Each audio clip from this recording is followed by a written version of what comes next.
Another way of cooking salmon, guys. So in this mixture, ang mga nilagay ko po ay ito,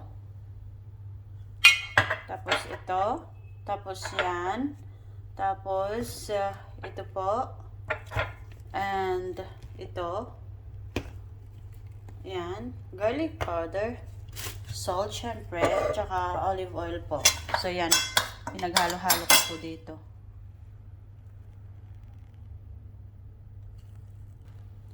Pagkatapos po ay gagamitin ko ang brush na ito para iganyan. Ganyan lang po siya.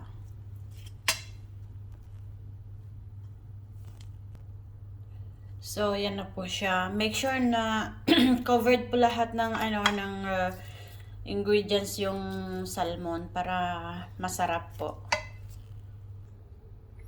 Ayan, tinakpan ko lang po siya ng cling para para hindi ma-dry yung meat.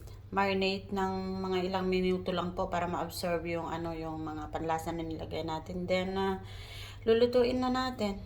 That's it. Update ko kayo pag naluto na po. Bye.